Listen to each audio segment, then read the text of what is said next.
প্রিয় দর্শক, চ্যানেল 16 এর পক্ষ থেকে আপনাদের সবাইকে শুভেচ্ছা জানাচ্ছি, আমন্ত্রণ জানাচ্ছি আজকের অনুষ্ঠান ডায়ালগ ফর ডেমোক্রেসিতে। আপনারা যে যেখানে আছেন ভালো থাকবেন, সুস্থ থাকবেন, সুন্দর থাকবেন। আর আমাদের এই লাইভটি এটি সরাসরি সম্প্রচার করা হচ্ছে আমাদের ইউটিউব চ্যানেল 16 থেকে, এবং আমাদের ফেসবুক পেজ থেকে সরাসরি অনুষ্ঠানটি সম্প্রচার করা হচ্ছে। আজকের বিষয় হচ্ছে বিদেশে দেশি জঙ্গি এবং বাংলাদেশের শ্রমবাজার। আমরা সে বিষয়টি নিয়ে কথা বলবো। আমাদের আজকের অতিথি যিনি আছেন তিনি হচ্ছেন বিশিষ্ট সাংবাদিক, সিনিয়র সাংবাদিক জনাব নজরুল কবির। আমরা তাকে যুক্ত করে নিতে চাই। জি, কেমন আছেন আপনি? আছি আর কি, যেমন থাকা যায়। জি, জি, জি। প্রিয় দর্শক, আপনারা যারা যুক্ত হবেন আমাদের সাথে, আপনারা লাইভটি একটু শেয়ার করে দিবেন। আর সেই সাথে আমাদের অনুরোধ থাকবে আপনারা সুন্দর, সুন্দর কমেন্টস করবেন, মতামত জানাবেন। আমরা সেগুলো আমাদের আজকের অতিথির সাথে শেয়ার করব। তিনি তার বক্তব্য দেবেন। প্লাস হচ্ছে যে আমাদের যে বাংলাদেশে বিভিন্ন খবর আছে, বাংলাদেশে জাতীয় সংসদ নির্বাচন হবে কি হবে না, নির্বাচন নিয়ে সংশয় দেখা দিয়েছে। সেগুলো বাদ দিয়ে আমরা আজকে কেন বিদেশের দেশি জঙ্গি, বাংলাদেশের শ্রমবাজার এগুলো নিয়ে আলোচনা করতে বসছি। যথেষ্ট কারণ আছে। বাংলাদেশের বহু মানুষ কিন্তু দেশের বাইরে থাকে। সো তারা রেমিটেন্স পাঠায়, বাংলাদেশের অর্থনীতি সমৃদ্ধ হয়। তাদের ব্যাপারে আমাদের দেশের মানুষদেরও একটা দায়-দায়িত্ব আছে। আমরা কথা বলতে হবে, সচেতন করতে হবে। বিদেশে যারা আছে তারা তাদের জীবনযাত্রা কেমন হবে, কিভাবে চলা উচিত, এবং বর্তমানে মালয়েশিয়ায় যে ৩৬ জন জঙ্গি হিসাবে বাংলাদেশী জঙ্গি ধরা পড়েছে এবং মালয়েশিয়ান সরকার উদ্বিগ্ন। মালয়েশিয়ান পুলিশ প্রধান যিনি আছেন তিনি বলেছেন যে আইএস এর সাথে তাদের অনেকেই যুক্ত আছেন এবং বাংলাদেশে তারা টাকা পাঠাতেন, সিরিয়ায় তারা টাকা পাঠাতেন, অর্থ পাঠাতেন, এবং পাশাপাশি তারা বাংলাদেশি পিপল যারা মালয়েশিয়াতে আছেন তাদেরকে ওই জঙ্গিবাদের সাথে সম্পৃক্ত করার চেষ্টা করছেন। এটা কিন্তু আমাদের যথেষ্ট উদ্বিগ্ন হওয়ার কারণ আছে। অলরেডি বাংলাদেশে ৩ জনকে পাঠানো হয়েছে, প্লাস তাদের কারাগারেও বেশ কিছু আছে এবং তাদের অধীনে আছে অনেকেই। তাদের জিজ্ঞাসাবাদ করা হচ্ছে। সেই নিয়ে আমাদের আজকের অতিথি জনাব নজরুল কবির, তিনি তার মতামত ব্যক্ত করবেন। কবির ভাই, আমরা রফিকুল ইসলাম আলম দুলাল, আমরা একটু কয়েকটা কমেন্টস নিয়ে নিই, প্লাস হচ্ছে যে আমাদের দর্শকরা যুক্ত হোক। আসসালামু আলাইকুম ওয়া রাহমাতুল্লাহ। আপনাদের দুজনকে সালাম এবং শুভেচ্ছা। আপনার ভক্ত রফিকুল আলম দুলাল, ইতালি থেকে দেখছেন। দোলন প্রামাণিক, কবির ভাইকে স্বাগতম। আবার অনেকে আমাদের কাছে জানানো যে কবির ভাইকে আনেন, নজরুল কবির ভাই। মোহাম্মদ আকাশ, আপনার চ্যানেলে আছে, ইনশাল্লাহ থাকবো। জয় বাংলা, জয় বঙ্গবন্ধু। ধন্যবাদ আকাশ। মোহাম্মদ ওসমান গনি মিয়া, ওসমান গনি শাহ। ইসমাইল ভাই, আপনাকে শুভেচ্ছা, শুভেচ্ছা আপনাকেও। জেড শামীম আহমেদ, ভালোবাসা অবিরাম স্যার, ধন্যবাদ আপনাকে। গৌতম সিবি, সাথেই আছি, থাকবেন। আপনারা একটু লাইভটি শেয়ার করে দিবেন। আমাদের ইউটিউব চ্যানেল থেকে সরাসরি সম্প্রচার করা হচ্ছে। মোহাম্মদ আফসার, বাংলাদেশে এখন মিথ্যা মামলা। হ্যাঁ, ধন্যবাদ আপনাকে। মাসুদ রানা, কেমন আছেন ইসমাইল ভাই? জি, ভালো আছি, ধন্যবাদ আপনাকে। আরো যাই হোক, আমাদের অতিথি নজরুল ভাই, আমি যে কথাটি বলছিলাম যে বিদেশের দেশি জঙ্গি মালয়েশিয়াতে, যে আপনি খবরটা নিশ্চয়ই জানেন, আপনি নিশ্চয়ই না, আপনি জানেনই, আপনারা খোঁজ খবর রাখেন। আপনার মন্তব্য কি? আমরা কোন দিকে যাচ্ছি? বিদেশে যদি এরকম ধরা পড়ে বা এরকম তারা বের করে, বাংলাদেশের যে ম্যান পাওয়ার আমাদের বিদেশে যায়, আমাদের তাদের তাদের অবস্থানটা কি হবে? আপনি একটু ব্যাখ্যা করবেন প্লিজ। দেখুন, এটা পুরনো কিছু না। এই অভিযোগটা একেবারে আহ, নতুন না। যে বাংলাদেশে যে জঙ্গি তৎপরতা ছিল, বর্তমান সরকার শুধুমাত্র স্বীকার করে না। এখন যারা ক্ষমতায় আছে এবং সরকারের যারা রেসপন্সিবল তারা স্বীকার করেন না। আহ, কোথাও কি ফোন আসছে? আমি একটু দাঁড়ান, চেক করে নি। আমার এখানে আসলো না, আপনার এখানে বুঝে উঠতে পারতেছি না।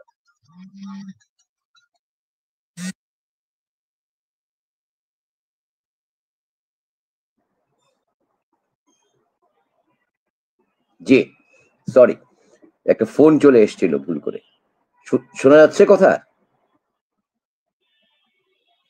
আচ্ছা, আমি আবার আপনাকে শুনতে পাচ্ছি না।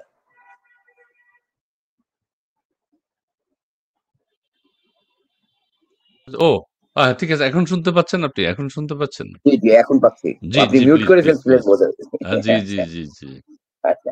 যে কথাটা বলছিলাম সেটি হচ্ছে, আপনি যে জঙ্গির কথা বললেন, দেখেন, আহ শুরুটা যেটা করেছিলাম যে এই সরকার তো জঙ্গি আছে বলে স্বীকারই করেন না। এক, না, তার যারা এই সরকারের পক্ষের যে সমস্ত লোক, আমি নাম ধরেই বলতে পারি, যে মাহমুদুর রহমানের আমার দেশ পত্রিকায় ক্রমাগত লিখে যাচ্ছে যে আগে যা যা জঙ্গি তৎপরতা হয়েছে বা জঙ্গি যে সমস্ত ধরা হয়েছিল শেখ হাসিনা সরকারের আমলে, আওয়ামী লীগের আমলে, সেগুলো নাকি জি, জি, জঙ্গির সাজানো নাটক। তো এই জাতীয় কথাগুলো বলা হচ্ছে।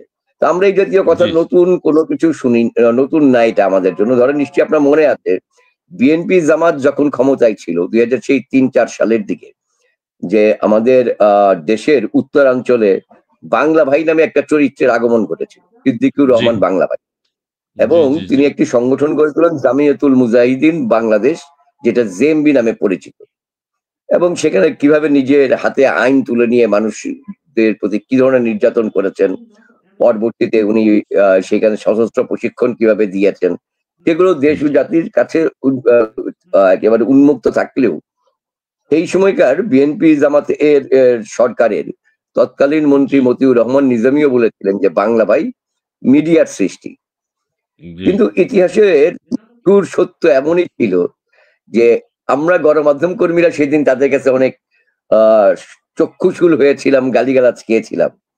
কিন্তু তারা বাধ্য হয়েছিলেন যখন ১৭ই আগস্ট সিরিজ বোমা হামলা ঘটলো সারা বাংলাদেশের ৬৪টি জেলার মধ্যে ৬১টি জেলায় একসঙ্গে এট এ টাইম।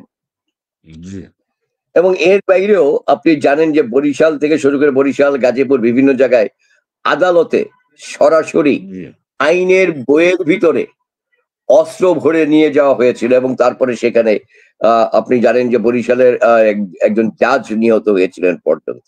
হুম, হুম, হুম, এবং তাদের দাবি ছিল যে বাংলাদেশে তাগুতের আইন চলবে না, বাংলাদেশকে শরিয়া আইন ভিত্তিক ইসলামী রাষ্ট্র বানাতে হবে। এই যখন ঘটনা তখন কিন্তু তারা পরবর্তীতে অভিযান চালাতে বাধ্য হলেন। যেই সত্যকে তারা এড়িয়ে যাচ্ছিলেন, সেই সত্য যখন পৃথিবীর কাছে স্পষ্ট হয়ে উঠল, তার পরবর্তীতে জি, আপনারা জানেন যে শায়েখ আব্দুর রহমান বাংলা ভাই, বাংলা ভাইয়ের মেয়ের জামাই সানি সহ বেশ জি, কয়েকজন চিহ্নিত আ বলবো যে জঙ্গিদেরকে জি, তারা ফাঁসি কাস্টে ঝুল এক। সিনারিওটা বলছি। এরপরেও ধরেন আওয়ামী লীগ যখন ক্ষমতায় আসলো ২০০০, আওয়ামী লীগ শুধু ক্ষমতায় থাকাকালীন না। একই সঙ্গে ধরেন যখন ২ বছর মাঝখানে যে তত্ত্বাবধায়ক সরকার ছিল, সেনা সমর্থিত তত্ত্বাবধায়ক সরকার, জি, তারাও অনেকটা পাশ কাটানোর চেষ্টা করেছেন। যে না এই ধরনের জঙ্গি তৎপরতা বাংলাদেশে নাই। একটা জুজুর ভয় সেই সময় কাজ করত।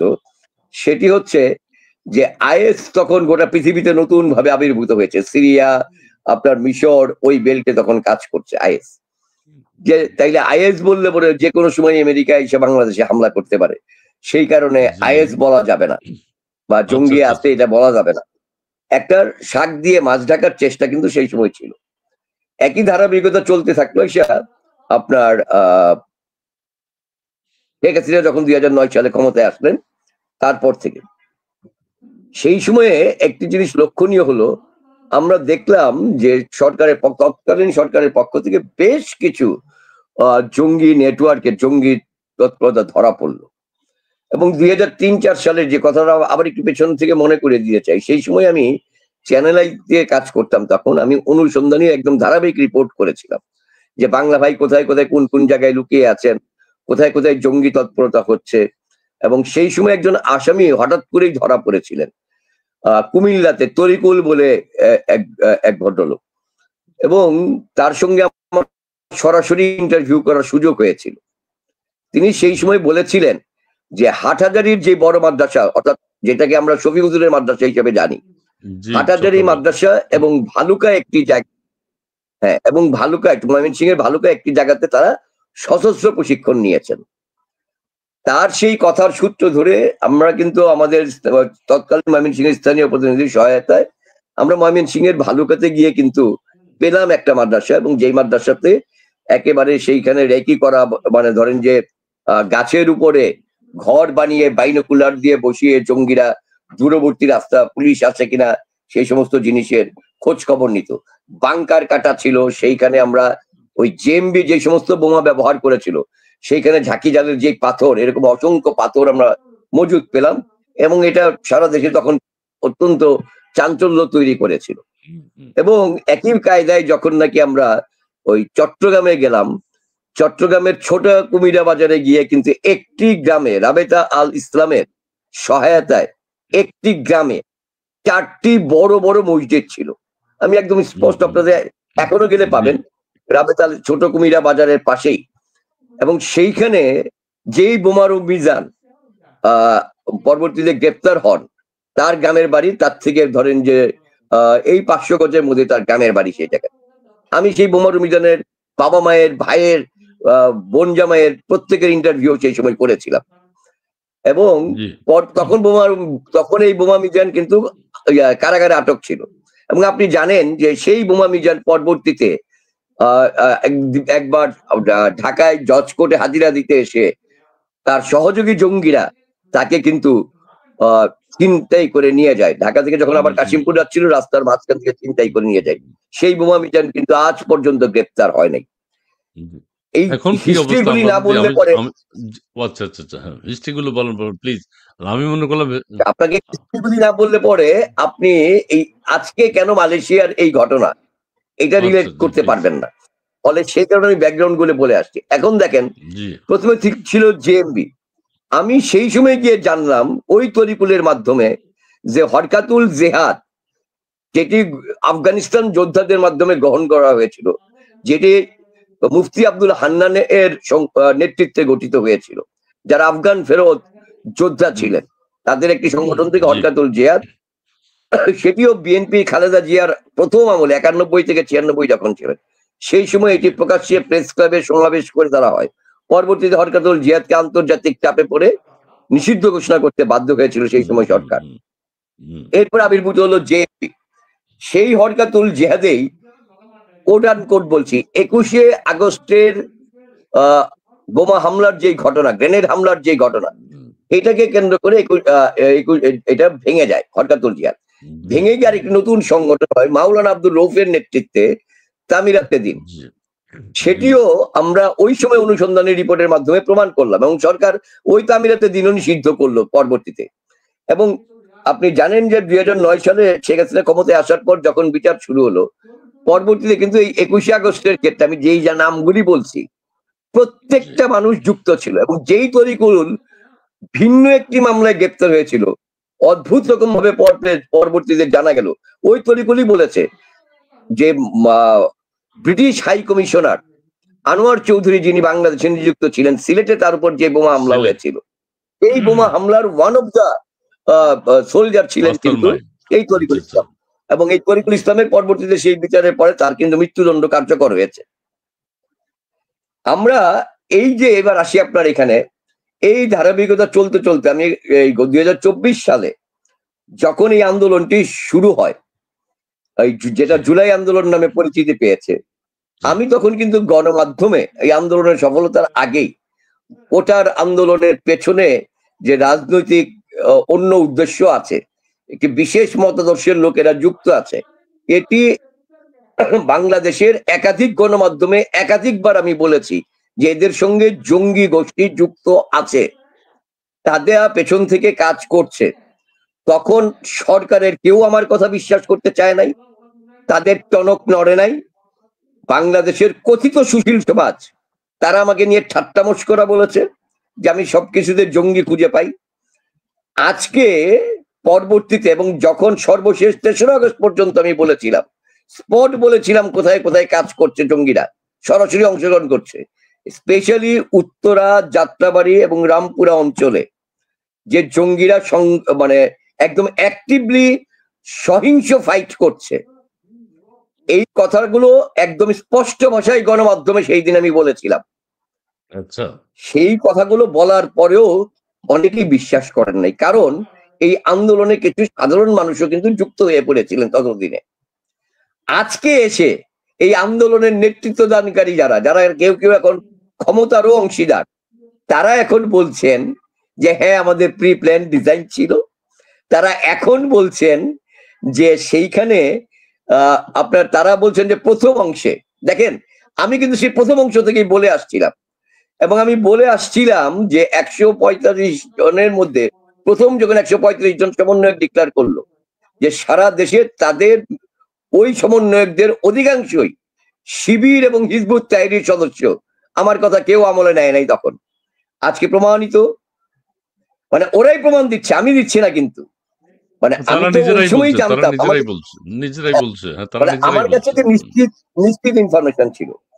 এইখানে যে জঙ্গি উত্থান ঘটেছে 5ই আগস্টের পরে, আমি একাধিকবার আপনার মতো আরো বেশ কয়েকজনকে আমি বলেছিলাম কিন্তু, এবং আপনার মনে আছে প্রথম যখন আপনার সঙ্গে বললাম, এবং সেই সময় আমি জি, জুলাই এই আন্দোলনে কি ছিল, আপনি বলছিলেন যে আপনি মানে জুলাইয়ের বিষয়ে তাহলে আরেকদিন বসবো আমরা।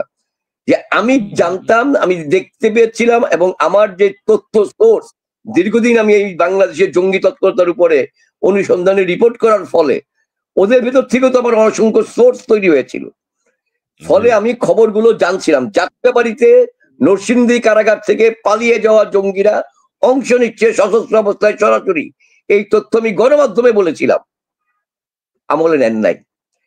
আজকে আমি এই আপনার এখানে বলার আগে 2-3 দিন আগে ফজলুল বাড়ি প্রবাসী সাংবাদিক ফজলুল বাড়ির সঙ্গে আমি বলেছি যে মালয়েশিয়ায় যে জঙ্গিরা গ্রেপ্তার হয়েছে সেইখানে হুম, কমপক্ষে 3 জন আছে নরসিংদীর। আচ্ছা।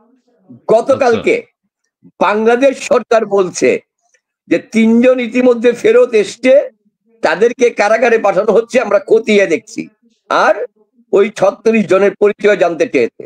আমি যখন গণমাধ্যমে ওপেন চ্যালেঞ্জ করলাম যে আমার মতো একটা ছোট মানুষ, আমি জানি, আমি রিপোর্টার হিসেবে যখন আমি সোর্সটা পেলাম, তাইলে এই সরকারের কাছে তালিকা আছে যে সাতক্ষীরা থেকে কোন কোন জঙ্গি বের হয়ে গেছে, আর নরসিংদী থেকে কোন কোন জঙ্গি বেরিয়ে গেছে সশস্ত্র অবস্থায়, কারা কারা ফেরে নাই, তাদের ব্যাপারে তো কোনো পদক্ষেপ নেয় নাই, কোনো মনিটর নাই। এই মানুষগুলি বিদেশে গেল কেমনে, আসলো কেমনে, বারবার পরিচয় পাল্টালো কেমনে? আপনি জানেন জঙ্গিদের একাধিক নাম আছে। এইবার আসি মালয়েশিয়ার ঘটনায়।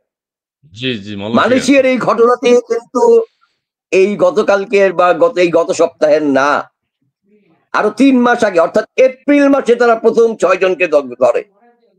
ধারাবাহিক ছিল এতে, মালয়েশিয়ান ধারাবাহিক সরকার তদন্ত। প্রথম এপ্রিল মাসে ধরে। সেই সময়েও আমি অন্য আরেকজনের সঙ্গে আরেকটা অনুষ্ঠানে বলছিলাম যে মালয়েশিয়া কিন্তু শ্রমবাজার হুমকির মুখে পড়তে যাচ্ছে। ডক্টর আসিফ নজরুল প্রবাসী কল্যাণ মন্ত্রণালয়ের উপদেষ্টা, আপনি জানেন তিনি সরজমিনেও গিয়ে এসেছিলেন। তখনই তাকে মালয়েশিয়ান সরকার ইনফর্ম করেছিল সেই 6 জনের ব্যাপারে। বাংলাদেশের কোনো তৎপরতা দেখেছেন আপনি এরপর? না, না, না, না, না। দেখিনি। আচ্ছা, 6 জনের পরে আবার ধরা পড়েছে 18 জন মে মাসে এসে, আচ্ছা। হুম, জুনে এসে 36 জন। হুম, হুম। এবার আপনি চেনটা আচ্ছা। মেলান। হুম, হুম, হুম। তাইলে এতজন জঙ্গি ওইখানে, এবং সেইখানে তারা দাবি করেছে তারা আইএস এর জন্য অর্থ ফান্ড সংগ্রহ ক্রিয়েট করতে। করতেছে। এটা হচ্ছে মালয়েশিয়া কিন্তু খুবই ডিপলি চিন্তা করে এই কাজটা করছে, কারণ তারা একটু একটু করে ইনফরমেশন পাবলিক করছে, মানে এত স্পর্শকাতর তথ্য তাদের কাছে আছে। একটা আইএস এর সঙ্গে যুক্ত বলে যখন নাকি তথ্যটি থাকে, মালয়েশিয়ার মতো সরকার, যেই সরকারের প্রধান, এই ইন্টেরিয়ম সরকারের যিনি চিফ ডক্টর মোহাম্মদ ইউনুস, তার ব্যক্তিগত জি। বন্ধু, এবং এই হুম, হুম, সরকার হুম। ক্ষমতায় আসার পর আনোয়ার ইব্রাহিম প্রথম এসেছিলেন বাংলাদেশে। এই সরকারের একটাই সাফল্য, বাইরের কেউ আসতে গেলে সেটাই মালয়েশিয়ার আনোয়ার ইব্রাহিম আসছিল। এবং আপনি জানেন আনোয়ার ইব্রাহিম দীর্ঘদিন যাবৎ ছিলেন হচ্ছে মাহাতির মোহাম্মদের সঙ্গে। সেইখানেও মাহাতির মোহাম্মদের দীর্ঘদিনের শাসন ব্যবস্থার বিদ্রোহে তারপরে কিন্তু এই আনোয়ার ইব্রাহিমের উত্থানের কথা ইউনুস সাহেবের মতো আপনি জানেন। তো যাই হোক, সেই আনোয়ার ইব্রাহিমই কিন্তু এখন বাধ্য, আমি যদি বলি যে বাধ্য হচ্ছেন যে বন্ধুর মুখোশটা উন্মোচন করে দিতে, যে বন্ধু যে প্রশ্রয় দিচ্ছে জঙ্গিদেরকে, জি, কারণ তার জি, নিজের জি, গতি জি, নাই জি। থাকে না। হুম, হুম, হুম, হুম। রিয়েলিটিতে দাঁড়াচ্ছে আজকে মালয়েশিয়া কিন্তু এই অভিযানটা চালাইতে গিয়ে, কেঁচো করতে গিয়ে সাপ পেয়েছে যে তার স্টেট মধ্যে পড়ে যাচ্ছে জঙ্গিবাদের জায়গায়। সেখান থেকে যখন নাকি জানতে পারলো, তারা দাবি করলো আরো ডেঞ্জারাস জিনিস। কি জিনিস? যেটা পাকিস্তানের লস্করি তৈয়বার যে চিফ, তিনি যখন বক্তৃতা করে বলেছিলেন আমরা পূর্ব পাকিস্তান, বাংলাদেশে। আমরা এটাকে বাংলাদেশে এই সরকার উৎখাতে ভূমিকা রেখেছি, অতএব এখন পাকিস্তানও তারা সেই ভূমিকা রাখবে। সেই লস্কর দিয়ে এবার চিফের মতো এই যে গ্রেপ্তার হওয়া জঙ্গিদের কেউ কেউ, আমার ভাষ্য না, মালয়েশিয়ার আইজির ভাষ্য, যে বলেছেন তারা নির্বাচিত সরকারকে উৎখাতে সহায়তা করেছে, ভূমিকা রেখেছে। শেখ হাসিনা সরকারকে উৎখাতে তারা সহায়তা করেছে। তাইলে ভাই, আমি মানে বাংলাদেশের একটা ছোট মানুষ, ছোট রিপোর্টার, আমি বুঝছিলাম এই আন্দোলন চলাকালে যেটার পিছনে জঙ্গি তৎপরতা আছে। বাংলাদেশের সরকারও, তখনকার সরকারও বুঝে নাই, গোয়েন্দা সংস্থাও বুঝে নাই, এত এত তাবর তাবর রাজনীতিবিদরাও বলে বোঝে নাই। আর আমার মধ্যে একটা ছোট নজর করে বুঝে জ্বালাইছিলাম। না না না, ঠিক আছে, এবার কি আমি একটু কথা বলতে পারি? না, শেষ করবেন? জি জি। যারা স্বীকার করতে চায় না, কারণটা হচ্ছে কেন চায় না, ধরেন আপনি কাকে, আপনি ব্যক্তিগতভাবে আমাকে অপছন্দ করতে পারেন, কিন্তু আপনি আমার বড় কোনো ক্ষতি চান না হয়তো, কারণ কি আপনার সঙ্গে হয়তো আমার একটা আত্মীয়তার সম্পর্ক থাকতে পারে, অথবা কোনো না কোনো ফর্মে আপনি আর আমি সেম আদর্শে বিশ্বাসী, কাছাকাছি জায়গায় দুই চারটে বিষয় মিল থাকলে হয়তো সেম আদর্শে বিশ্বাস, ফলে আমার কোনো ক্ষতি আপনি চাইবেন না, আপনার কোনো ক্ষতি আমি চাই না। ঠিক তেমনি ভাবে এইটা সব ক্ষেত্রে জীবনের প্রযোজ্য। এই সরকার জঙ্গিদের যে আদর্শ, তার কাছাকাছি সরকারের মানসিকতা প্রতীয়মান হয় এখন, যে কাছাকাছি মানসিকতার যে কারণে এই দেশে এখনো বলছে কোনো জঙ্গি তৎপরতা নেই, খতিয়ে দেখছি। মালয়েশিয়ার সরকারের ঘুম আরাম হয়ে গেছে এই কয়জন বাংলাদেশের গ্রেপ্তার হওয়া এদেরকে নিয়ে, যে তাইলে তার দেশে আরো কোনো মোটিভেশনাল কাজ হয়ে গেছে কিনা, তার দেশে আইএস কোন তৎপরতা করতেছে কিনা, তার ঘুম হারাম হয়ে গেছে। সে আরো বড় ভাবে চিন্তা করতেছে, তাইলে কি এই সাউথ এশিয়াতে যে আইএস সেন্ট্রালি হুমকি দিয়েছিল যে সাউথ এশিয়াতে তারা এবার ইসলামের ঝান্ডা ঘুরাবে, আইএস এর ঝান্ডা ঘুরাবে, অলরেডি তো আসাদকে পতন কইরা ওই আইএস এর লোকজন ক্ষমতায় আইছে, ফলে তার টেনশনের জায়গাটা ওই জায়গায়। আমার সরকারের ফরেন মিনিস্ট্রি তারা বলে আমরা খতিয়ে দেখছি, আমরা ভাবছি, কোন রকম অ্যাকশন রিয়াকশন নাই। আরে ভাই, তোমার তো এপ্রিলে যখন জানানো হয়েছে, বাংলাদেশের একটা হাই কমিশন আছে না ওইখানে, হাই কমিশন অফিস জানাই নাই ফরেন মিনিস্ট্রিকে, ফরমালি জানাইছে এই সরকার চাইপা গেছে, বলে নাই। আমি দায়িত্ব নিয়ে কথা বলছি, এপ্রিলে জানাইছে। আচ্ছা, তাহলে ভাই কারে লালন করতে চান আপনারা? আপনারা ওই যে পাকিস্তানের লস্করি এবার সদস্য মাহমুদি জিহার, বাংলাদেশের যে আরেক জঙ্গিটি নেতা হিসেবে গ্রেপ্তার ছিল, যারা ছেড়ে দিলেন, যে চট্টগ্রামের মাওলানা ইজহারুল হক, তো মাওলানা ইজহারের চাচাতো ভাই আইসা দেখা করলো আইন উপদেষ্টার লগে। এইসব কি মানুষজন কি তুই বোকা? আপনি ইসলামী আলেম বইলা চালাইয়া দিলেন। ফলে এই কাজগুলি যখন হয়, কোনো ক্লারিফিকেশন নেই। আমার কথা হচ্ছে, ধরেন আমি ভুল বুঝছি, আমার কাছে ভুল মেসেজ একজন সিটিজেন, ক্লিয়ার করার দায়িত্ব কার? রাষ্ট্রের, সরকারের। তো ফলে এই 36 জনের পরিচয় বের করতে যখন সরকারের কাছে লিস্ট দেওয়া হয়েছে, কয়দিন লাগে রে ভাই? বাংলাদেশের গোয়েন্দা সংস্থার লোকেরা কি চদু? তামিম চৌধুরীর ইয়াতে সাত আসমান নিচের থেকে খুঁজে বের করে আনে নাই? ওই হলিউডের হামলার ঘটনার ক্ষেত্রে যারা করছে, বাংলাদেশের গোয়েন্দাদের যারা যখন বাইরে কাজ করে, সেনা গোয়েন্দা বলেন আর আমার সিভিলিয়ান গোয়েন্দা, পুলিশের সিভিল প্রশাসনের গোয়েন্দা বলেন, প্রত্যেকের পারফরমেন্স দেশের বাইরে টের পাওয়া যায়, আমার দেশে টের পাওয়া যায় না। তার মানে এটা কি? তার মানে হচ্ছে সরকারের পলিটিক্যাল হস্তক্ষেপের কারণে তারা তাদের পেশাদারিত্ব দেখাইতে পারে না। আমি দ্ব্যর্থহীন কণ্ঠে বলতে পারি, বাংলাদেশে কোনো জঙ্গি তৎপরতা থাকতো না যদি সরকার এবং অথবা সরকারের বিপক্ষে রাজনৈতিক মদত না থাকতো। তার মানে কোনো না কোনো রাজনৈতিক দল, ব্যক্তি, সংগঠন, সংস্থা এর পেছনে মদত দিচ্ছে। আর পশ্চিমা দেশগুলো তো বসেই আছে জঙ্গি প্রজনন কেন্দ্র হিসাবে। তো সেই জায়গা থেকে বলছি, তাইলে এখন তেল অবস্থাটা কি আমাদের? আপনি জানেন বাংলাদেশের যে আজকে ইকোনমিক্যাল ডেভেলপমেন্ট, আমরা রেমিটেন্স যোদ্ধা করে গলা ফাটায় ফেলতেছি। গোটা মধ্যপ্রাচ্যে যা গেছে তার অর্ধেকের চেয়েও বেশি হচ্ছে আমার মালয়েশিয়ার শ্রমিকরা গেছে। মালয়েশিয়ার যে আজকে আপনি দেখেন আধুনিক মালয়েশিয়া বলা হয়, এই আধুনিক মালয়েশিয়ার ভিত্তি তৈরি করেছে বাংলাদেশের সাধারণ মানুষ, বাংলাদেশের শ্রমিকরা। এটি মালয়েশিয়ার সরকার কৃতজ্ঞ চিত্তে প্রতি মুহূর্তে স্মরণ করে। আজকে সেই মালয়েশিয়ার শ্রমবাজার এখন মালয়েশিয়ার সরকার, মালয়েশিয়ার সাধারণ জনগণ কি এই জঙ্গিবাদী তৎপরতার কারণে সেই রিস্ক নিবে? ইতিমধ্যেই তো আমরা একটা ঝামেলার মধ্যে পড়ে আছি মালয়েশিয়ার সঙ্গে আমাদের শ্রমবাজারের ক্ষেত্রে। সেইটার জন্য এই আনোয়ার ইব্রাহিমের সঙ্গে একাধিকবার কথা বলেছেন ডক্টর মোহাম্মদ ইউনুস। গিয়েছেন ইয়েতে, তিনি আসছেন যখন তখন আরো নতুন করে 7 লাখ লোক নেবে বলা হয়েছিল। একজনও গেছে এই 10 মাসে 11 মাসে? আচ্ছা, ডেভেলপমেন্ট আচ্ছা। হয়েছে? ওইটার হিসাব নেব মানে আমরা। তার মধ্যে হ্যাঁ, এইটা যোগ হয়েছে। আমি বলছি হ্যাঁ। গেছে যেগুলো সেগুলো আগের পাইপ লাইনে থাকা। আগের। কারণ এবং এবং এই চুক্তি যেটা হয়েছে সেটা রিভিশন চুক্তি। ওইগুলো আওয়ামী লীগের আমলে করা ছিল। এই সংকটগুলোর মধ্যে যখন এই জিনিসটা আসছে, সরকার যদি সেটাকে অ্যাড্রেস না করে, অ্যাড্রেস করতে সমাধান বাধা কোথায়? কিভাবে?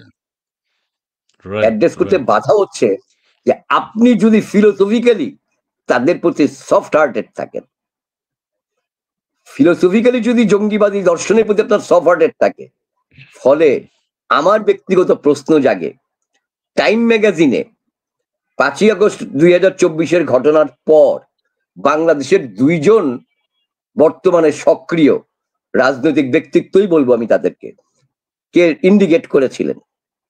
একটি হচ্ছে নাহিদ ইসলাম, এনসিপির যিনি এখন আহ্বায়ক, যে তিনি ইমার্জিং ইয়াং পলিটিশিয়ান হিসেবে তাকে চিহ্নিত করা হয়েছে। আর রিপোর্ট হচ্ছেন দিয়েছেন। ডক্টর মোহাম্মদ ইউনুসকে চিহ্নিত করেছিলেন নিউ মুসলিম লিডার। খুব সিগনিফিক্যান্ট ডায়লগটা। উনি অর্থনীতিবিদ না, উনি পলিটিশিয়ান না, নিউ মুসলিম লিডার, কোট আনকোট বলছি। বাংলাদেশের সাধারণ মানুষ অন্তত পক্ষে ইউনুস সাহেবকে মুসলিম লিডার হিসেবে জানতো না, এই গত 10 মাস যাবৎ টের পাচ্ছে। এখন মালয়েশিয়ার জঙ্গি ধরার পর টের পাওয়া যাচ্ছে। ফলে টাইম যখন মুসলিম লিডার হিসেবে ইন্ডিকেট করে, তার মানে they have that information of intelligence. অনেক আগে থেকে হয়তো তাদের জানা ছিল, যা আমার আপনার মতো সাধারণ মানুষের জানা ছিল না। আমাদের কাছে উনি নোবেল জি। শান্তি বিজয়ী, আমাদের কাছে উনি একজন অর্থনীতিবিদ, আমাদের কাছে উনি একজন গ্রামীণ ব্যাংকের প্রবক্তা। এইসব নানা অভিধা তাকে আমরা দিতে পারবো, কিন্তু উনি যে মুসলিম লিডার সেইটা তো জানা ছিল না। 10 মাসে জানলাম, এবং এখন দেখতে পাচ্ছি জঙ্গিদেরও প্রশ্রয়দাতা উনি। এর চেয়ে দুঃখজনক, লজ্জাজনক তো আর কিছু হতে পারে না। জি। আমার শ্রমবাজারের ক্ষেত্রে যখন আজকে আপনি আমারে বলেন বাংলাদেশে এমনিতেই আমার বাংলাদেশের ছাত্ররা, এটা আমার তথ্য না, আপনি খোঁজ নিয়ে দেখেন, এই যে কিছুদিন আগে যারা ইন্টারমিডিয়েট পাস করছে কিংবা মাস্টার্স পাস করে যারা এমএস করতে চাচ্ছে, বা কোথাও পৃথিবীর কোথাও উচ্চ শিক্ষার্থে, এই যে যেই মেয়েটা একসময় ছাত্রলীগ করতো, হার্ভার্ডের চান্স পাইল না ওই মেয়েটা, ওই মেয়েটার ভিসা পাইতে হার্ভার্ডের চান্স পাওয়ার পরে কতখানি কষ্ট হইতো আপনি জানেন? Only because now he is the citizen of Bangladesh. গোটা পৃথিবীর কাছে বাংলাদেশের স্টুডেন্টদেরকে এখন নো এন্ট্রি হচ্ছে, ভিসা পাচ্ছে না। জি, এবার কি নজরুল এগুলি আমি একটু কিসের? ইন করব? আমি একটু বলবো জি জি জি। একটু জি, আপনি একদম ২৪ মিনিট বলেছেন একসাথে, কোনো অসুবিধা নেই। কিন্তু যেটা আপনি বলেছেন, হ্যাঁ, আপনি ওই সরকারের সময় বলেছেন, বিগত সময়ে বলেছেন যে হ্যাঁ, জঙ্গিবাদ, জঙ্গি আক্রমণ হয়েছে, সেটা কেউ বিশ্বাস করেনি। মালয়েশিয়ার ব্যাপারটা খুব আতঙ্কের বিষয় বাংলাদেশের জন্য। প্রবাসী আয়ের ক্ষেত্রে এটা একটা বিরাট প্রভাব ফেলবে। আবার কেউ বলছেন বাংলাদেশে তো জঙ্গিবাদ এখন আর নেই। এখন তো আর ওই কোনো টাওয়ার ঘিরে দেয় না কেউ, কোনো বাড়ি ঘিরে দেওয়া হয় না। আগে শেখ হাসিনার আমলে কিভাবে এত জঙ্গিবাদ ছিল? আবার কেউ বলছেন পুরা দেশটাই তো এখন জঙ্গিদের দখলে। এখন আর এক বাড়ি ঘেরাও করতে হয় না। এখন সবাই বাইরেই আছে। ঠিক আছে? পুরা দেশটাই। আপনার কাছে এখন আমার প্রশ্ন হচ্ছে, আমি ২-১ টা প্রশ্ন মোহাম্মদ ওসমান গনি নেন নেন শাহ নেন, আমি দেখতেছি। একটু দর্শক মন্ডলী নিলে আমাকে বকা দিবে। বলছেন উনি কোনো কথা বলছেন না। সব নজরুল ভাই বলে যাচ্ছে। লাল বদর বাহিনী দিন অস্তিত্ব হারাচ্ছে। ভাড়ায় লোক পাচ্ছে না। জি, ধন্যবাদ আপনাকে। এক্স ম্যান, এই উপদেষ্টা পরিষদের সদস্যরা অল্প পানির মাছ, গভীর পানিতে পড়েছে তো বেসামাল অবস্থায়। তাই তো এখন তাদের বেসামাল অবস্থা। জি, ধন্যবাদ আপনাকে। ইয়াং বেঙ্গল জঙ্গি গোষ্ঠীর নিয়ন্ত্রণের দেশ কেবলমাত্র খেলাফত রাষ্ট্র সরকারি ভাবে ঘোষণা করা বাকি। জি, আমাদের ওই যে চরমোনাই ওনারা তো বলেই দিয়েছেন ইরান এবং আফগানিস্তানের মতো বাংলাদেশ বানাতে চান ফয়জুল করিম সাহেব। আর একটু মুন্না আর একটু দেখাইতে থাকো, আর একটু মনোজুল ভাই একটু চা খেয়ে নিক। মোহাম্মদ ওসমান গনি শাহ আমাদের স্বরাষ্ট্র উপদেষ্টা বলেছেন দেশে কোনো জঙ্গি নেই। হ্যাঁ, তিনি যেহেতু বলেছেন কোনো জঙ্গি নেই, এখন বিদেশে পাওয়া যাচ্ছে, বিদেশে আছে। মা কাকা একা একা নাকি কি যেন ইসমাইল ভাই, নির্বাচন দিয়ে কি হবে? নির্বাচন আমরাও চাই না, নির্বাচন হওয়া নিয়ে আমাদের কোনো শঙ্কাও নেই। বাংলাদেশ ইউরোপ পররাষ্ট্র উপদেষ্টা বললেন ভবিষ্যতে ভিসা কার্যক্রমে খারাপ হতে পারে বলে মন্তব্য করেন, কিন্তু স্বরাষ্ট্র উপদেষ্টা বলেন জঙ্গি নাই বাংলাদেশে। এই জঙ্গি নাই কিনা আপনারা দেখতে পাচ্ছেন নিশ্চয়ই। Manna Majumdar, I am from India, I like your content, thank you so much. Sanjay Mallick, Laden যেভাবে টুইন টাওয়ার ধ্বংস করেছিল, এইভাবে পিনাকির কথায় ধানমন্ডি ৩২ নম্বর ধ্বংস করা ভাঙা হয়েছে। এই যে কম্বিনেশন কি? মোহাম্মদ আফসার, আমি একজন প্রবাসী, দীর্ঘ ২ বছর প্রবাসে, ২ জন আমার ফ্যামিলির উপর হামলা, আমার ঘর-দুয়ার ভাঙচুর, অথচ আমি প্রবাসী। আচ্ছা, নজরুল ভাই, এখন আপনার কাছে আমি যেটা জানতে চাইবো, আমরা যে প্রবাসী, এই প্রবাসী আপনিও বলেছেন প্রবাসী। আচ্ছা, ধানমন্ডি ব্রাহ্মণবাড়িয়ায় আজ মসজিদের ছাদে ধর্ষিত শিশুর লাশ পাওয়া গেছে। আমরা কোন যুগে বসবাস করি? ও মসজিদের উপর! আয় হায়! গোবিন্দ মিত্র। জি, জি, ধন্যবাদ আপনাকে। সেটি হচ্ছে রেমিটেন্সের ব্যাপারে আমাদের কি প্রভাব পড়বে? বিদেশিরা, আপনি কিছু আশঙ্কার কথা বলেছেন। বাংলাদেশের বাইরে কি এখন শ্রমিকরা যেতে পারে? সৌদি আরব রয়েছে, মিডল ইস্টের যে দেশগুলো রয়েছে, সিঙ্গাপুর রয়েছে। এই বিষয়টা তো এখন আন্তর্জাতিক একটা সমস্যা।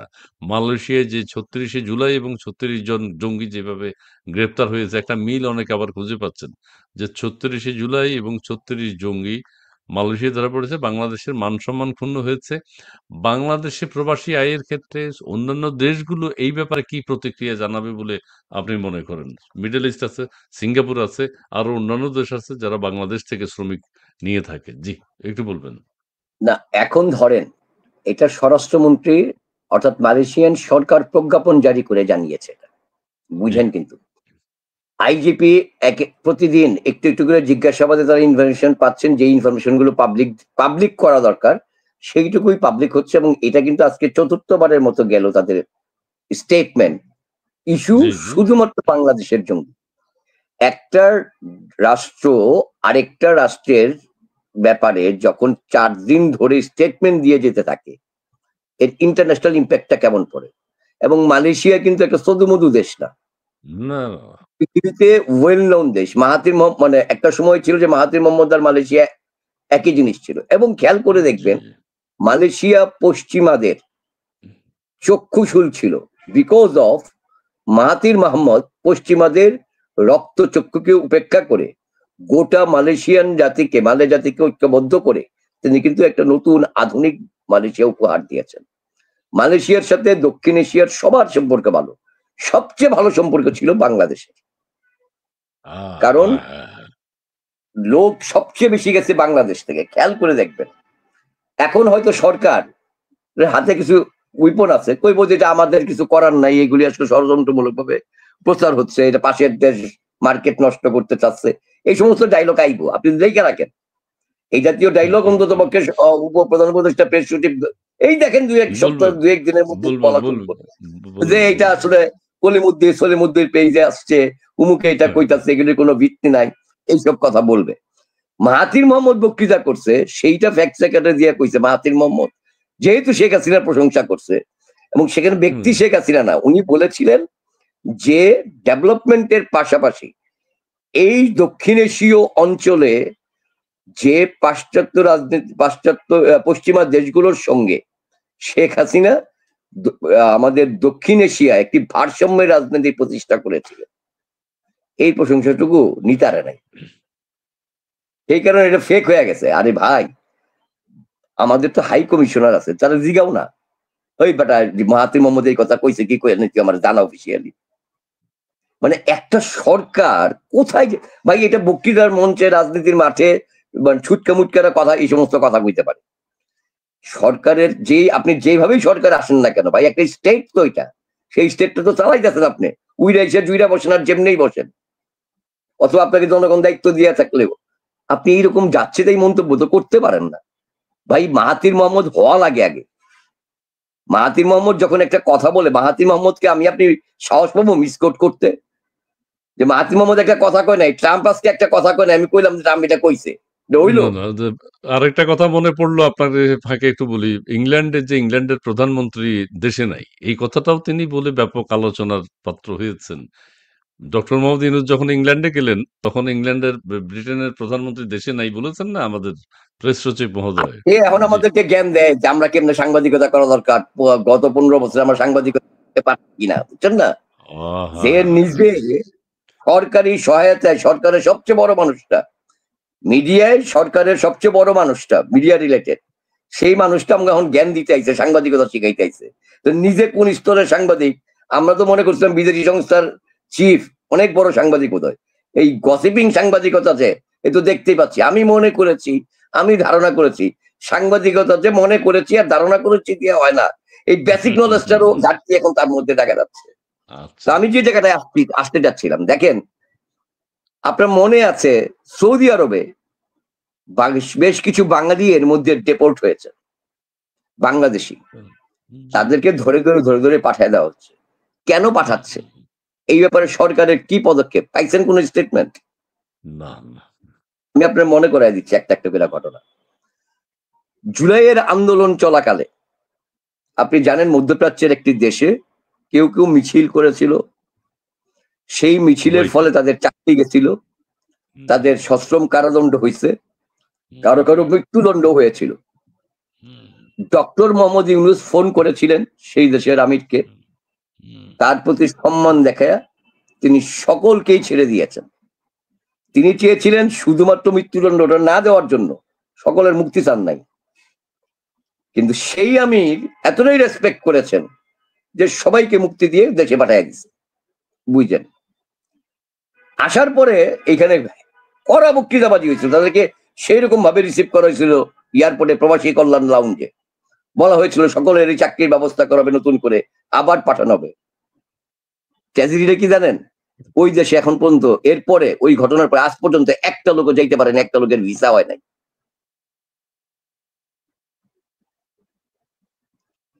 আমি এরকম একটা করে আপনারা দেশ ধরে উদাহরণ দিতে পারবো। আমার ভাষ্য না, বাংলাদেশের যেই সমস্ত সাধারণ তরুণরা এখন দেশের বাইরে যাইতে চায়, বা তারা হয়তো অনেক যে সময়ে আপনি জানেন যারা এই জনশক্তি রপ্তানি করে, যারা কোড অ্যান্ড কোড ভাষায় বলছে আদম ব্যবসা করে যারা, তাদের অনেকের কাছেই টাকা পয়সা দেওয়া আছে। সেই সমস্ত গ্রামের মানুষদের সঙ্গে একটু কথা বইলা দেখেন তো ভাই, কি বলে তারা? পৃথিবীর কোথাও যাওয়ার কোন রাস্তার জায়গায় আছে কিনা? এক। বরং আছে কি জানেন?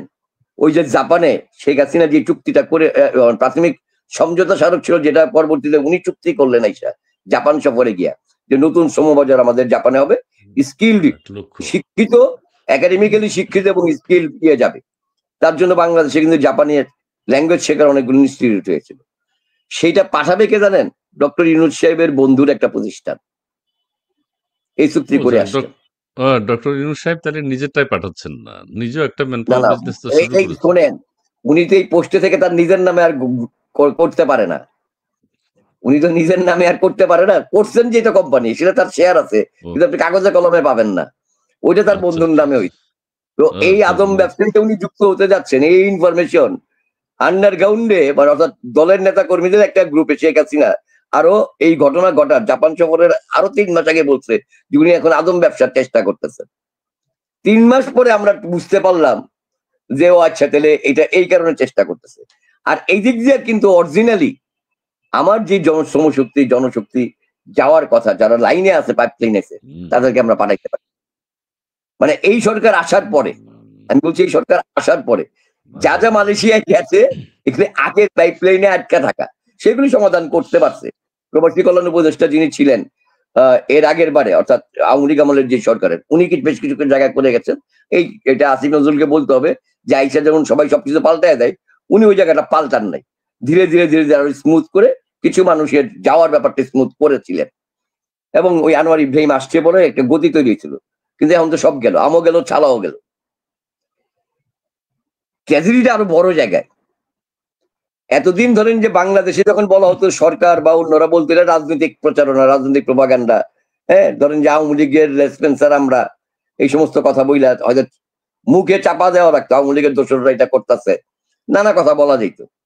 তো আমি ভাই এটা জামাতের সময়ও শুনছি, বিএনপির কাছেও শুনছি, আওয়ামী লীগের কাছেও শুনছি যে আমরা জঙ্গির কথা বললে এগো গায়ে একটু ফোসকা পড়তো। ভাই সূর্য আকাশে উঠছে, আজকে এখন তাপটা বেশি, কোনোদিন মেঘের কারণে তাপটা একটু কম থাকে, কিন্তু সূর্য তো উঠছে, এটা তো সত্য। দেশে যে জঙ্গি তৎপরতা আছে এটা তো সত্য। আচ্ছা আচ্ছা আচ্ছা। তো আপনারা যতই মেঘ দিয়ে ঢাকার চেষ্টা করেন, যা কিছু করেন, যেই দিন এই দেশটার ধমকিরা দেখবেন যে জঙ্গি রাষ্ট্র হয়ে গেছে তালেবানদের মতো, সেই দিন আপনারা বলবেন ও আচ্ছা তাই হয়ে গেছে। কিন্তু আমি আচ্ছা আপনি আমি মতো আমরা যারা কষ্টরত মানুষ, আচ্ছা আমাদের জন্য এখন খুবই বেদনাদায়ক, কষ্টের দায়ক। আচ্ছা, প্রথম কথা হচ্ছে আপনি কি এখন জঙ্গি রাষ্ট্র হয়ে গেছে এটা মনে করছেন না? এক। দ্বিতীয় কথা হচ্ছে জেল থেকে যারা ছাড়া পেয়ে গেছে জঙ্গিরা আপনি জানেন অনেকে বেরিয়ে গেছে। এই যে মালয়েশিয়ান ব্যাপারটা বাংলাদেশে জঙ্গিবাদের এই উত্থান তাদের কোনো সংযোগ আছে কিনা আপনার কি মনে হয়? আচ্ছা, না না, আমার মনে হয় কিছু নাই। মালয়েশিয়ার ওরা তো বলছে আগের সরকারকে পতন ঘটাইছে, তারা এটা তো বলেই দিছে, এবং তারা ১৫১টি ছোট ছোট গ্রুপ এবং সংগঠনকে টাকা পাঠিয়েছে, ফাইন্যান্স করতো। ১৫১টি। বাংলাদেশে এখন তো বাংলাদেশে এটা শোনার সঙ্গে সঙ্গে আমার আগ্রহ জন্মাইছে, ভাই এই লিস্টটা তো দরকার আমার। আমার আগ্রহ জন্মাইছে, কিন্তু আমি জানি না আমার আমার পররাষ্ট্র উপদেষ্টা কিংবা প্রবাসী কল্যাণ উপদেষ্টা জন্মাইছে কিনা। না না ওনাদের জানে না, ওনাদের কাছে খবর তো যায়নি। কষ্টটা হচ্ছে, আপনি যদি জেগে ঘুমান আমি আপনাকে কোনোদিন জাগাইতে পারবো? না, আমার আব্বা হ্যাঁ, আপনি আমাকে প্রশ্ন জাগাইতে করছেন যে পারে এই নাই রাষ্ট্রটাকে বুঝছেন। জঙ্গি রাষ্ট্র মনে করছেন কিনা। ভাই আমার জি সংবিধানটা জি এখনো হ্যাঁ, আছে, এটা বললেন এটা বললেন। না আমাদের আমাদের এখনো আলী পর্যন্ত রিয়াজ আমার সাহেব বলেছে সংবিধানটা আছে। না সংবিধান লঙ্ঘন করে ফেলছে তো এটা এখন আর নেই। আলী রিয়াজ সাহেব বলেছেন যে আমরা লঙ্ঘন না করে না, এসেছি, এটা এটা এটা মাথায় ওনারা ওইটা করছেন। আপনিও মাথায় আরে রেখে কথা বলতে হবে, সংবিধান নাই। আচ্ছা, এটা উনারা উনারা উনারা উনারা বইলা প্রাউড ফিল করতে পারেন। এই আলী রিয়াজ সাহেবের এই এক বাক্যই উনারে ফাঁসির কাজটা ঝোলানোর জন্য এনাফ। দেশের লক্ষ লক্ষ না কোটি কোটি মানুষ দেখছে। তো দেখছে ফলে দেখছে আমার কিছু বলার দরকার নেই। আমার কথা হচ্ছে যে সংবিধানে আপনি বাংলাদেশ এখনো people's republic of Bangladesh. Yes. এই সরকার সংস্কারের নাম করে সেই পথটি একটু একটু করে সিঁড়ি কাটছে, যে এইটা যাতে করে একটি ইসলামিক স্টেটে রূপান্তরিত হইতে পারে। তাই যদি হইতো তাহলে তো 46 আমাদের পাকিস্তানই কইছিলাম যে ধর্মের ভিত্তিতে দুইটা রাষ্ট্র, হিন্দুস্তান আর পাকিস্তান। তো আমি পূর্ব বাংলা পূর্ব পাকিস্তান ওই সময় আমরা নাম দিছিলাম, যদিও আমরা সবাই পূর্ব বাংলা বলতাম, কাগজে পড়তে ছিল পূর্ব পাকিস্তান, কিন্তু সবাই বলতো বাংলা, পূর্ব বাংলা। এই পূর্ব বাংলার মানুষজন তো তোমার এই 46-এ ঘন্টা দেখায় দিচ্ছে, ধারাবাহিক ভাবে আন্দোলন করে। আজকে না 47-এর পর 48-এই দেখাইছে, 48 থেকেই শুরু হয়েছে। ধারাবাহিক ভাবে আন্দোলন করতে করতে সেটা লজিক্যাল কম্বিনেশন হচ্ছে 71-এর মুক্তিযুদ্ধ, 30 লাখ শহীদের বিনিময়ে স্বাধীনতা। আমি তো খুব অহংকার নিয়ে আমার এই যে পরিচিত পাকিস্তানি লোকদেরকে, ভারতের লোকদেরকে বলি যে তোরা বেটা কাগজে কলমে স্বাধীনতা পাইছস, আর আমি রক্ত দিয়ে আমরা স্বাধীনতা কিনছি। আব্দুল লতিফের সেই বিখ্যাত গানের কথা আপনার মনে আছে, যে রক্ত দিয়ে কিনেছি এই বাংলা। রক্ত দিয়ে লিখেছি বাংলাদেশের নাম। হ্যাঁ হ্যাঁ হ্যাঁ। তো ফলে আমি তো এমনি এমনি পাই নাই রে ভাই। তোমরা এখন জুলাই জুলাই করো, তোমরা যে পুরাটা জু এবং লাই, তোমরা যে চিড়িয়াখানার মিথ্যা নিয়ে আসো, ওরা যে চিড়িয়াখানার চিড়িয়া হয়ে গেছে এবং লাই যে ওদের মূল দর্শন প্রমাণ তো করছে তারা, আমি তো করছি না। খোদ তাদের মাস্টার মাইন্ড যে বলছে সেই তো বলছে হ্যাঁ আমরা মিথ্যা কথা কইছি। ষড়যন্ত্র ষড়যন্ত্র বলছি, ষড়যন্ত্র না না, সে ষড়যন্ত্র। আমি আমি তো এটা মিথ্যা বলবো, সে বলতেছে যে আমাদের কোটা আমাদের উদ্দেশ্য ছিল না। হ্যাঁ তাহলে তুই তো হ্যাঁ কোটা হ্যাঁ। কথা করছিস কে? তাইলে তুই যে মিথ্যাবাদী, এরপরে তুই ক্ষমতা থাকিস কি করে? শহীদের কথাও তো বলছে, শহীদের কথাও বলছে যে শহীদ হয় আমার নাই। কোয়েশ্চেন, না এটা না, ঠিক আপনি না। খুব ডেঞ্জারাস ডায়লগ কিন্তু এটা। উপদেষ্টা হুম। হিসেবে আপনি যখন কনফার্ম করছেন যে ওই আন্দোলনটি যে উদ্দেশ্য হয়েছে, কোটা থেকে এক দফা যে গেল তার ধারাবাহিকভাবে, প্রথম অংশের আন্দোলনটুকু নাকি পরিকল্পনা ভাবে মাফিকই ছিল। অর্থাৎ হিসাবটা বুঝছেন, ম্যাথিউ মিলার যখন আমার এখানে 2টা লাশ পড়ার আগেই বলে দেন যে 2জন মারা গেছে বলে খবর পেয়েছি, চেইনটা মিলান এবার আমার লাগবে না। মিথ্যা মিথ্যা মিথ্যা মিথ্যা কিভাবে মিলছে? বাংলাদেশে পরের দিন দুপুর 11:30 এবং 12:30 মারা গেল আবু সাইদ ওয়াসিম আকরাম।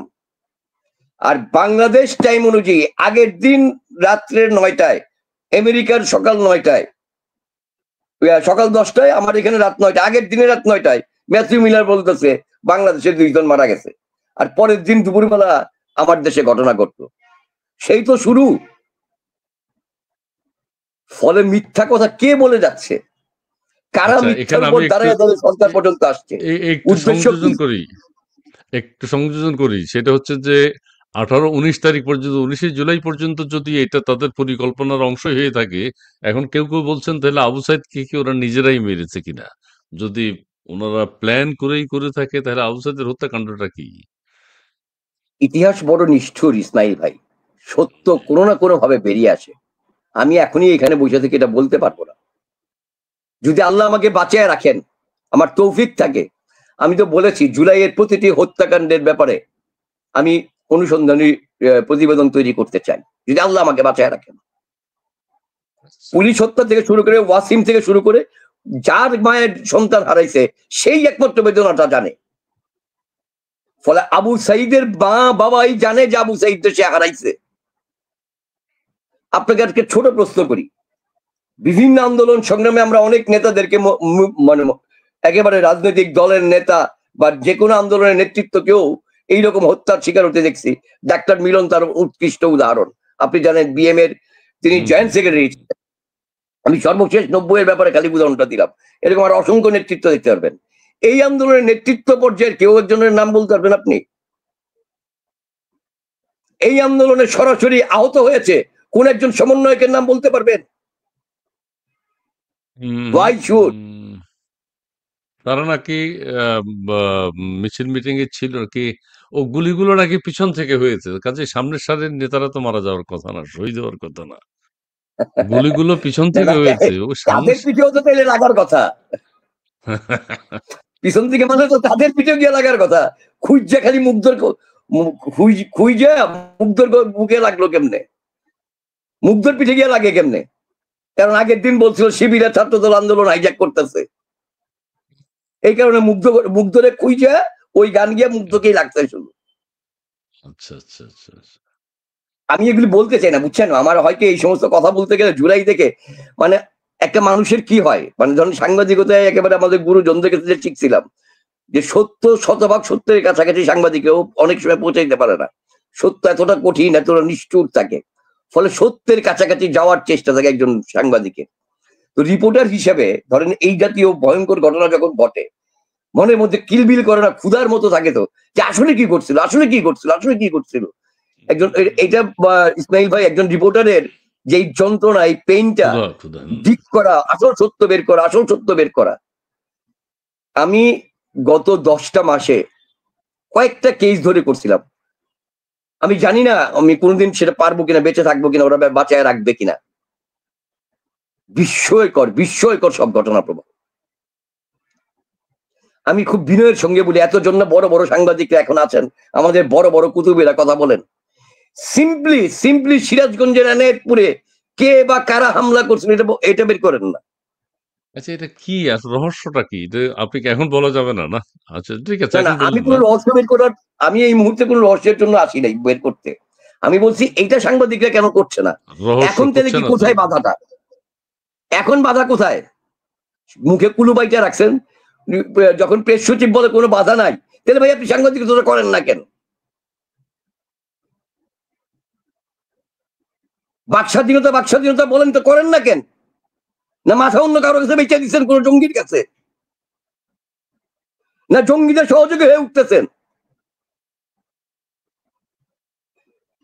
আমাদের তো ট্যাগ মারছেন, কিন্তু আপনারা একটু সাংবাদিকতা করে দেখেন, আমরা শিখি।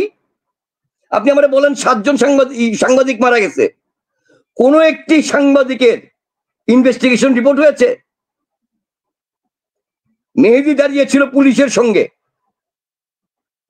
জাস্ট পুলিশের পাশে থেকে সে সাংবাদিকতা করছিল। মেহেদী কি করে গুলি খেলো? গলার এই পাশ দিয়ে গুলি ঢুকছে, জাস্ট এইখান দিয়ে একটাই গুলি ঢুকছে, পিছন দিয়ে বেরিয়ে গেছে। প্রদীপ ভৌমিক কি করে মারা গেল সিরাজগঞ্জে?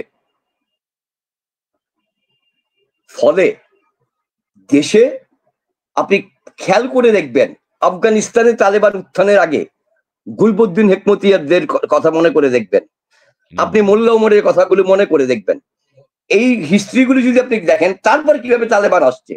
আপনি কিছুক্ষণ আগে প্রশ্ন করছিলেন বাংলাদেশ কি এখনো জঙ্গি রাষ্ট্র হয় নাই? 100% জঙ্গি রাষ্ট্র বলতে যেটা বুঝি সেটা এখনো হয় নাই, কারণ আপনি বাইচে আছেন, আমি বাইচে আছি। আমরা এখনো পর্যন্ত এই সোসাইটিতে এই জঙ্গিবাদী তৎপরতার বিরুদ্ধে সোচ্চার, এখনো পর্যন্ত আমরা মুক্তিযুদ্ধকে অন করি, মুক্তিযুদ্ধ নিয়ে কথা বলছি। কিন্তু যে কোনো সময় একদম খোদ রাষ্ট্র ক্ষমতায় আরো প্রবল ভাবে এই জঙ্গিবাদীদের মানে চেহারা হয়তো আমি আপনি দেখতে পাবো। তার সিঁড়ি করা হচ্ছে একটা একটা করে, করা হচ্ছে এই কথিত সংস্কারের নামে। রাজনৈতিক দলগুলোর অনেক দায়িত্বশীল বড় বড় রাজনৈতিক দল, তারা টের পাচ্ছেন তারা যে ট্র্যাপের মধ্যে পড়েছেন। বাংলাদেশের দলের কোন দলের ভিতরে, আমি আওয়ামী লীগ বিএনপি রেখে বলছি, কোন দলের ভিতরে কোন রকম আওয়ামী লীগ বিএনপি জামাত কোন দলের মধ্যে কোথাও কোনো গণতন্ত্র নেই বলে নেতৃত্বের কে বলতে পারে না যে নেতা আপনি ভুল করছেন, নেত্রী আপনি ভুল করছেন। আজকে তারেক রহমানের লন্ডন বৈঠকে যে বিএনপি চুপসে গেছে, এটা বিএনপি স্থায়ী কমিটির সদস্যদের মধ্যে একজন শুধু বলছিল, অন্যরা মুখ, ও আরো অনেকে আছে এটা মনে ঠিক হয় নাই বলে মনে করে, কিন্তু মুখ খুলে না। আবার তারা গণতন্ত্র আনবো দেশের মানুষের জন্য বলে, নিজের দলের মধ্যে গণতন্ত্র করতে পারে না, একটা স্থায়ী কমিটির মিটিং এ গণতন্ত্রের চর্চা করতে পারে না। তো ভাই পরিবর্তন, নতুন বন্দোবস্তের কথা কন। আজকে আপনি আমার বলেন তো, নাহিদের মুখের উপরে কথা বলতে পারবে কেউ? হাসান আব্দুল্লাহর মুখের উপরে কথা বলতে পারবে কেউ? আপনি আমার বলেন গ্রাসরুটের কয়টা মানুষ তাদের দলের মধ্যে আইছে উপরে? ফলে এই সমস্ত ভংচং পাবলিক আর বোঝান যায় না। এই যে যেই জেনজি কইতো না যে জেনজি তাদেরকে আনছে, এরা তো ছিঁড়ে খুঁড়ে খাবে এদেরকে, খালি ভোট দেওয়ার সুযোগটা দেন না। তরুণদের কত পার্সেন্ট ভোট পায় এরা ভবিষ্যতে দেন না, কারণ তারুণ্যের স্বপ্ন চুরি করেছে এরা, তরুণদের স্বপ্নকে খান খান করে দিয়েছে এরা, তাদের যৌবনকে তছনছ করে দিয়েছে এরা। ওরা স্বীকার করছে। আপনি জানেন না কত কত ছেলে মেয়ের কান্না দেখছেন গত 2 দিনে মাহফুজের ওই স্টেটমেন্টের পর, যে আমরা এই কদিন শুধু মনে করতাম আওয়ামী লীগের প্রচারণা এগুলো, বা অন্য যারা কথা বলে টক শোতে তারা আওয়ামী লীগের স্বার্থে কথা বলতেছে, বা অনেক সিনিয়র মুক্তিযোদ্ধা বলে কথা বলতেছে, কিন্তু খোদ মাহফুজ যখন স্বীকার করলো হ্যাঁ প্ল্যান ছিল, চিৎকার করে কান্না করেছে যে আমরা কত বড় ভুল করছি। দিলে সত্য বড় কঠিন, সেই সত্য যখন বেরোয় না, তার যে ছটা, সেই ছটায় কেউ টিকবে না, কোথায় নোবেল টোবেল সব ভেসে যাবে। সত্য বড় তীব্র। আওয়ামী লীগ সরকারের প্রতি সাধারণ মানুষের সংক্ষুব্ধতা ছিল, এই সত্য আওয়ামী লীগ যদি অস্বীকার করে বোকা স্বর্গে বাস করছে। কিন্তু সেইটাকে ব্যবহার করেছে এই জঙ্গিবাদী গোষ্ঠী। জঙ্গিবাদী খালি বোমা ফোটাইলেই জঙ্গিবাদী হয় না, মগজের জঙ্গিবাদিত্ব আছে যাদের। আমার এই দেশটি কেন আমি পাকিস্তানে টিকতে পারলাম না? বঙ্গবন্ধু তো পাকিস্তান আন্দোলন করছেন, কেন সেই পাকিস্তানের স্বপ্ন ভঙ্গ করছিল? সেই স্বপ্ন ভঙ্গের মধ্য দিয়েই বাংলাদেশের জন্ম হয়, মনে রাখতে হবে এটা। ঠিক একই রকম ভাবে জুলাই, এই যেই একেবারে আমি বলবো যেই সমস্ত তরুণদেরকে, জেনারেল যেই তরুণ যারা মারা গেছেন, জেনারেল তরুণ, আমি প্রশ্নটা আপনাকে ডিভিশনটা ওই কারণে আনলাম, প্রতারকরা কেউ মারা যায় নাই, প্রতারকরা কেউ বড় ধরনের আহত হয় নাই, সাধারণ শিক্ষার্থীরা হয়েছে। সেই সাধারণ শিক্ষার্থী, সেই সাধারণ শহীদদের আত্মার অভিশাপে এমন ভাবে বেরোবে এই স্বপ্নভঙ্গের রেজাল্ট, আপনি দেখবেন ওই যে সেই হীরক রাজার দেশে দড়ি ধরে মারো টান, রাজা হবে কান কান। আমার আপনার করতে হবে না, আমাদের সন্তানেরাই করবে। আমি আজকে বলে গেলাম আপনার এখানে, সেই দিনও খুব বেশি দূরে না, ওই ভূপেন হাজারিকার সেই গানের মধ্যে বলতে হয় যে প্রতিধ্বনি শুনি, আমি প্রতিধ্বনি শুনি। ফলে এই দেশটাকে আমি এত কিছু, এত নেগেটিভ বলার পরেও বলছি, ওইটুকু নিয়ে বাঁচি, ওই 2 আনা আশা নিয়েই বাঁচি। 14 আনা তো তারা লুট করে ফেলেছে আমাদের, কিন্তু ওই 2 আনাই আমার ভরসা, ওই 2 আনাই আমাকে বাঁচিয়ে রাখে। এই দেশের সাধারণ মানুষ, আপনি বোঝেন, একজন রিক্সাওয়ালাও পর্যন্ত বোঝে 611 কোটি টাকা উনি লয়ে গেছে গা, মৌকুফ করাইছে, নিজের স্বাক্ষর করতে পারে না, টিপ সই দেয়। আমি দেখলাম ভাইরাল হইছে একজনের বাক্স, দেখলাম বয়স্ক মানুষ, হুম, আমার হুম, বাবার সমান বয়স হবে। হুম, হুম। ওই মানুষটা এই গত 10 মাস ধরে রিক্সাওয়ালা হয়েছেন। তার জীবনের ভাষ্য অনুযায়ী উনি রিক্সাওয়ালা ছিলেন না।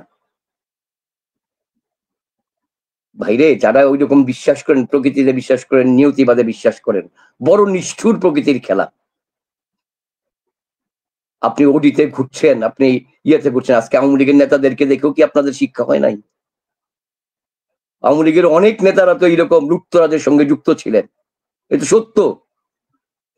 কিন্তু সত্যিকারের যে আওয়ামী চেতনা, আওয়াম মানে কি জনগণের যে চেতনা এবং বঙ্গবন্ধুর আদর্শ অনুসারী, তারা তো আজকে সামনে চলে আসতেছে, দেখা যাচ্ছে। তাদেরকেও আপনি ওই ওদের মতো করে মাপবেন? ইতিহাস তো এমন না রে ভাই। এক্সাক্টলি, আপনি এক্সাক্টলি। বাবার 5 ছেলের মধ্যে এক ছেলে যদি খুনি হয়, আর এক ছেলে যদি বিদ্বান হয়, আপনি খুনি আর বিদ্বান দুজনকে একই কাতারে মাপবেন? এটা তো সব বাপ মাও মাপে না। ফলে এই রাষ্ট্রটাকে আমরা তো সেই রাষ্ট্রই দেখতে চেয়েছিলাম, যে খুনিকে খুনি বলবো, বিদ্বানকে বিদ্বান বলবো। ফলে সেই রাষ্ট্রটা আমাদের বাপ চাচারা আমাদেরকে একটা পতাকা দিয়েছেন, স্বাধীনতা দিয়ে গেছেন, আমরা নির্মাণ করতে ব্যর্থ হয়েছি। 70-এর দশকে, 80-র দশকে, 90 দশকের আমরা আন্দোলন করেছিলাম, স্বৈরাচার হটিয়েছিলাম, পারি নাই। এরা এসে দাবি করলো যে আমরা নতুন বন্দোবস্ত করব।